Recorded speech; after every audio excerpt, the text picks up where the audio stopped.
So we have Dr. Swagata Basu now. She is Professor of Geography, SSV PG College, Hapur, UP. And she will be talking on beyond numbers, using qualitative methods to research empowerment and progress. Welcome, ma'am. And please carry on. We are eagerly waiting to hear from you. Yeah, thank you very much, ma'am, and the organizers for this opportunity to interact with the participants of this international workshop. I really feel extremely honored to be a part of this workshop.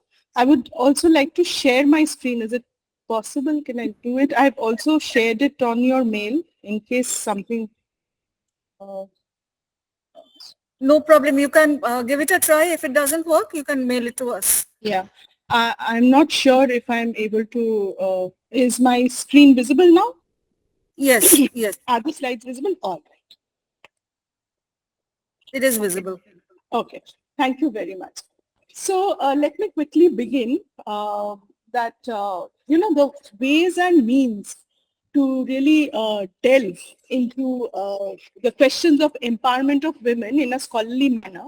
What comes into our mind is to go about analyzing the various indicators, like the labor force participation, decision-making, leadership, sense of self-worth, access to opportunities, ability to control their lives, ability to influence, and protection from violence, some of which can be estimated numerically.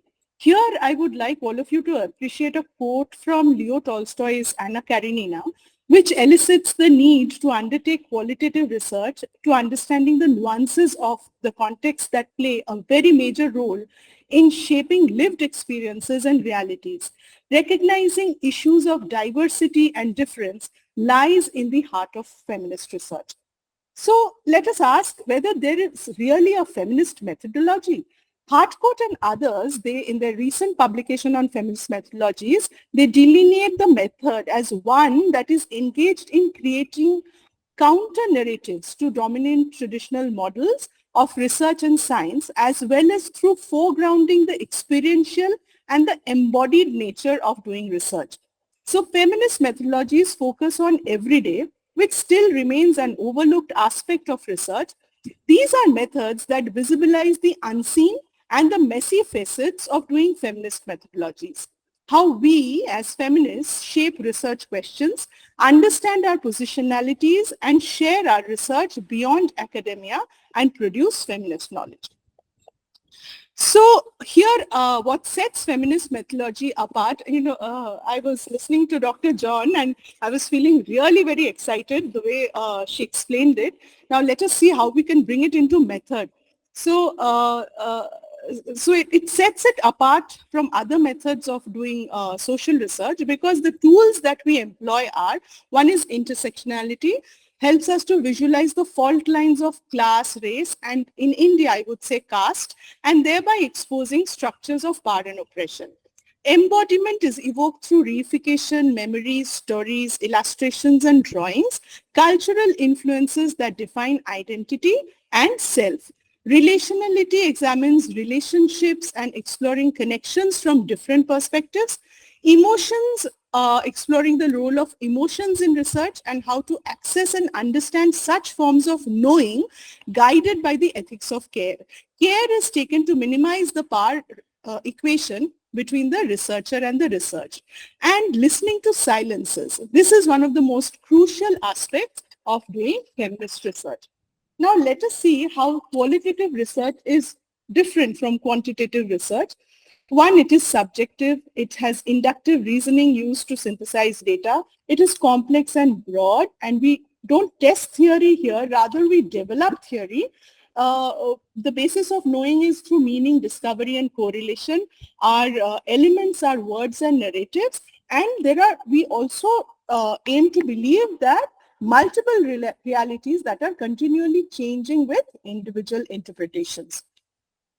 So I borrow this from Hutter Hennick's qualitative research cycle. The qualitative research cycle basically comprises of three small little cycles. One is the design cycle, that's the first cycle, followed by the ethnographic cycle, and then the analytical cycle. Now, the beauty of qualitative research cycle is that at any moment, we can always go forward as well as backward. So the moment we find that within the design cycle, our objectives are not getting realized, one can always go back to the research question, the fieldwork approach. Similarly, when the ethnographic cycle meets with hurdles, one can go back to the design cycle and tweak it. So let us first start with the design cycle. Now, the design cycle is it can either be a deductive or an inductive framework embedding the research in theory, making the theoretical position explicit by embarking on data collection. A deductive framework helps in conceptualizing a general theory and moving towards specific cases to observe the phenomena. While the inductive framework deploys methods when generalizations are made after studying specific cases. So we begin with the deductive framework. So in the original deductive schema is based on quantitative, that is the ethic perspective, external perspective, while after the collection of data through qualitative fieldwork, the researcher can offer an emic perspective, that is the perspective of the participant. In qualitative research, we also take into account a lot of ethical issues, which is giving complete respect to the the participant. The participant's welfare should be given primacy. For example, if you are working on waged workers, you should ensure that because of participating in your research, the waged worker should not lose the day's wage.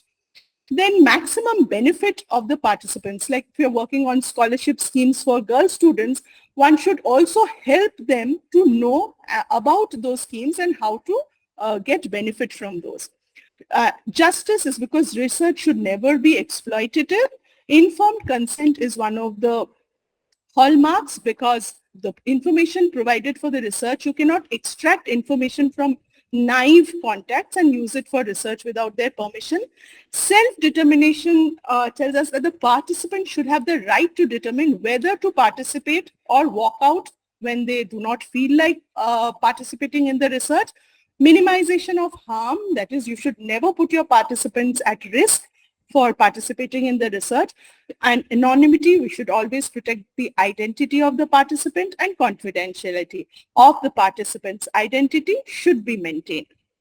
In the next stage, we see how do we go about the participant recruitment in a qualitative research. For this, the study population must be defined, identify strategies for recruiting participants for the study population.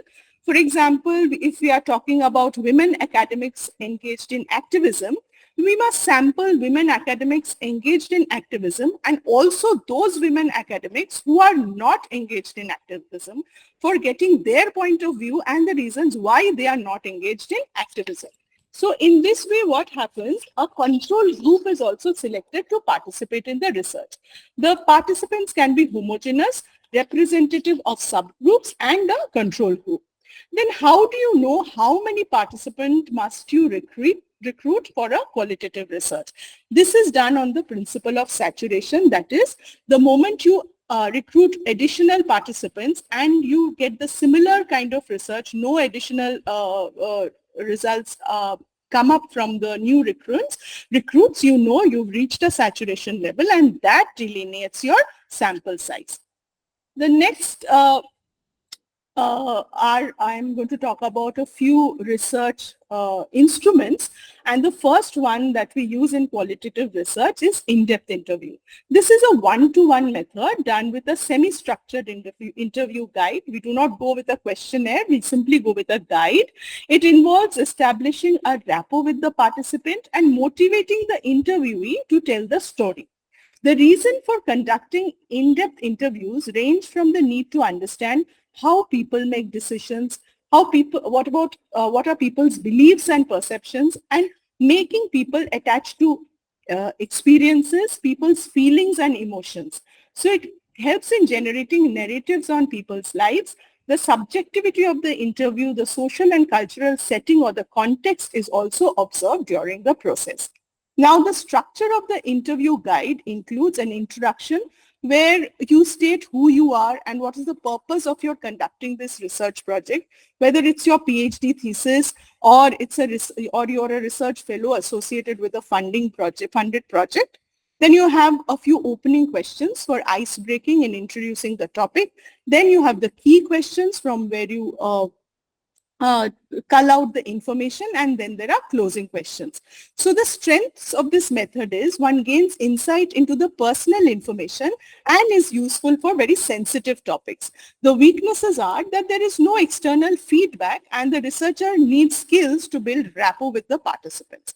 So here I'm going to quickly walk you through one of the in-depth interviews which I had conducted on the perception about people's perceptions of domestic violence. So SB is me. So here is how I introduce the research. This research is being conducted to explore the intersection between gender, domestic violence and law. And I'm a researcher carrying out a qualitative research project. As part of this research project, I'm specifically looking to understand women's perspective on domestic violence and to determine how these perceptions are shaped. Your identity throughout the interview will remain anonymous and all information collected shall be used only for specific purposes of the project. You have complete freedom to leave the interview if it makes you feel uncomfortable. There is no compulsion to answer all questions. Is there any question you would like me to answer before we begin this interview? So my participant CD says, no, we can start. So I ask, I would like to record this interview. Do I have your consent to do so? CD says, yes, you may record. Then I ask, how would you describe yourself? See, in the beginning, we had talked about how to deal with silences. So CD remains quiet. She does not respond. She's unable to find words to define her own self. Then I ask, do you think of yourself as a person? Who do you feel you are? Are you a mother, a wife? Which role do you feel defines you? Then CD says, Didi, what can I say who I am? I'm a mother, mother of a child. I'm a woman, a home-based mother. I am also a homemaker. I do all the household work. I go out of the household too. Yes, that is how I define myself. Then I come to these are the opening and ice-breaking questions. Then I come to my key questions like, have you ever come across the term domestic violence prior to this interview? CD says like what? Domestic violence then is violence against women within the household, oppressing them within their homes. CD remains quiet and doesn't respond. So then the interviewer probes, do you know of any family where similar incidents occur? CD says yes, such incidents happen. And so do you think that your husband, and this is, excerpts from that interview. So here from general, we come to particular where I ask, so do you think your husband is the one who is responsible for violence at home? She says, yes, for my husband, for my household, I would say that my husband is the one who causes violence. I did not have a mother-in-law. It was my husband who vitiated the atmosphere at home. So I asked, so you have in your own life too experienced domestic violence? She says, yes, Didi, I've experienced a lot. So I asked, would you please tell me how the violence begins at home? So she says, like this, for little mistakes our children commit, my husband turns violent, he abuses them verbally, also assaults them physically. When I can't bear it all, I have to intervene, and that is when he becomes violent and assaults me too. So I'm dragged into it. So then I ask, when did violence begin? Since when did he start using violence? CD says all this began after the children were born, during the first 2 years of marriage. So I ask, why do you think men turn violent for that matter? Why do in-laws resort to violence? CD laughs. She says, I feel that this man, which is her husband, is made that way. He's heartless, or he's irritable, or he's worried about his work. So after my key questions, I also have to bring in the closure. So there I tell her, thank you for responding to all my questions. Apart from what we have discussed, would you like to share a little more about what you know about domestic violence? CD says, I have told you everything. So then I ask, this is not what should happen in a family or in society as a whole? CD says, yes, of course. I myself feel what happens in my household is also not right. My husband is of such nature. My children also turn violent. So what can I do? But I advise my sons that they should not indulge in violence once they get married. So I tell her, thank you, CD. If you wish to discuss anything at any time later about domestic violence, please feel free to reach out to me and talk to me. I once again assure you of anonymity. And thank you once again. So this was one research instrument. The next research instrument that feminist methodology can employ is focus group discussion, is the other research instrument, and it is also an interactive discussion among 6 to 8 persons led by a moderator for a maximum of 60 to 90 minutes. So focus group discussions are very useful for exploring new topics, gaining a range of views, understanding typical behavior, understanding group processes like decision making. So here you can see, this is from my own research on Mahila Panchayats in Delhi. So this is a focus group discussion going on. So here also there is a discussion guide how to go about it. You have to introduce the research, then you have to ask broad opening questions to build rapport with each participant in the focus group. Then you have specific questions. This is for collecting data. Once your key questions are over, you have closing questions. This is for closure. And then you have a post-discussion informal session, but that is also for collecting further information. Apart from interviews and also focus group discussions, there is another method that one can employ is called observation. This enables the researcher to systematically observe and record people's behavior, actions, and interaction. It may sound very simple, but it involves many tasks as systematically walking, listening, questioning, recording people's behaviors, expressions, interactions, and noting the social settings. So this can be used to explore new topics of research, provide the context for the study, describe people's action in a social setting, complement other methods of data collection, and through observation, actions, and interactions of the population, the people's behavior may be documented. Their body language, the place, the social setting, all these aspects can be observed. Now, walking through the one other aspect is like when we talk of analysis of space, walking through the same space in the daytime as well as in the night, one can observe and note down the changes of the speciality of the space. In this particular slide, you can see I am walking you through a handloom hub located in Pilakwa. Pilakwa is a small little town in western UP. It's a handloom hub where, very few places are actually engaged in handloom. It's more of the power loom.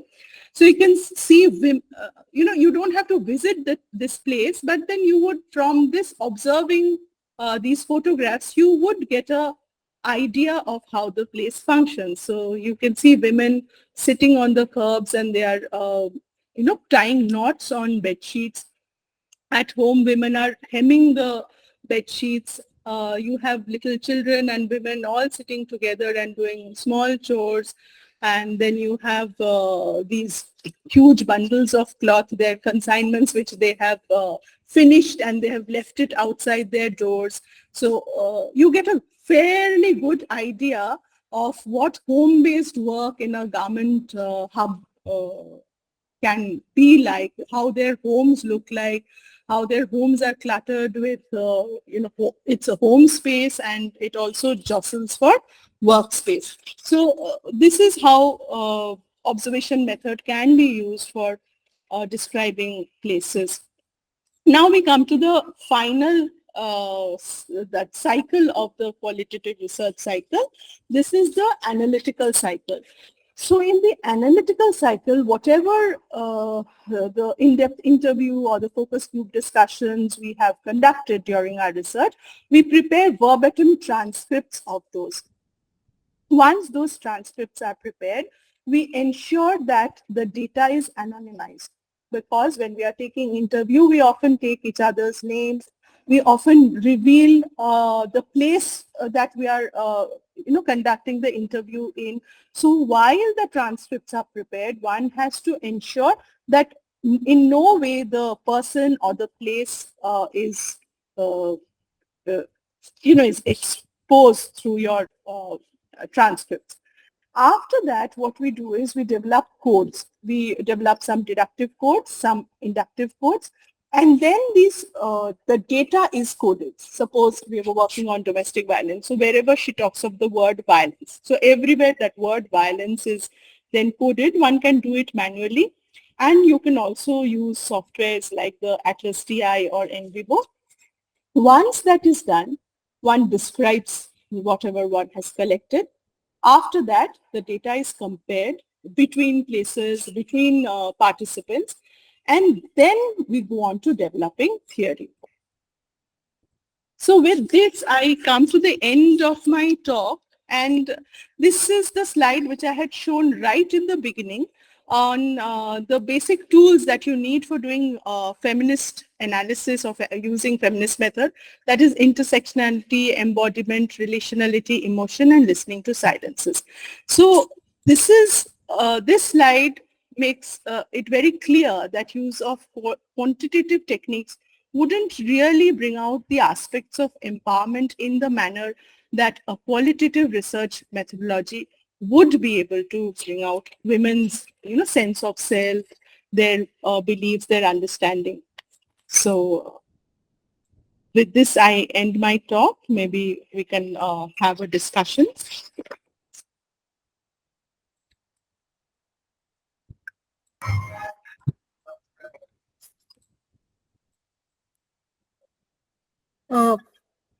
Thank you, Professor Basu, for such an interesting presentation of the qualitative methods of research empowerment and progress, and the observation methods, the ethical issues, the emotions, the dealing with the silences that you have talked of, and of course, analysis of the same, and particularly where the quantitative techniques perhaps fail.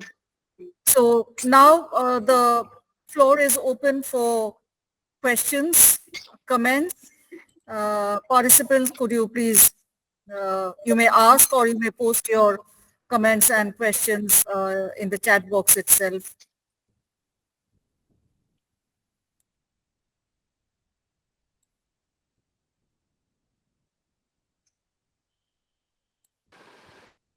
May I just put a little query to ma'am? Yes, sure. Okay, ma'am, thank you. First and foremost, thank you for this wonderful presentation.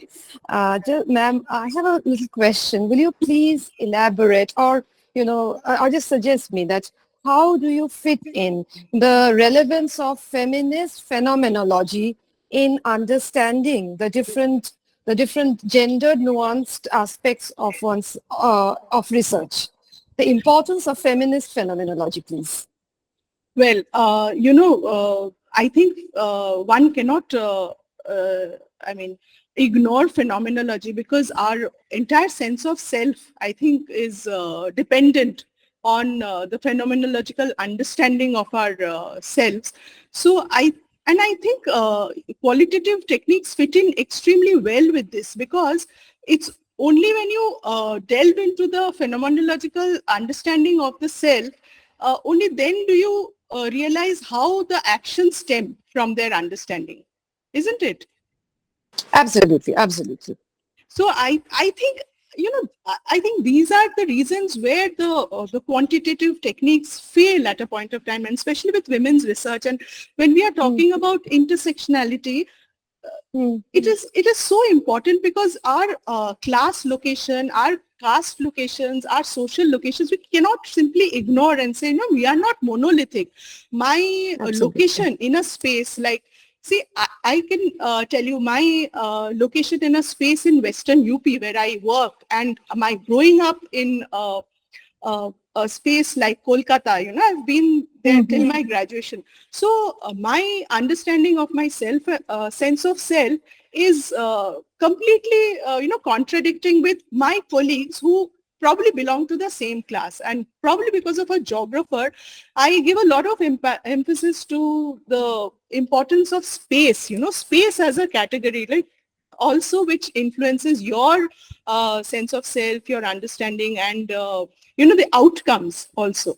So I think this is very important. You can't really do without it. Absolutely, absolutely. Thank you so much, madam.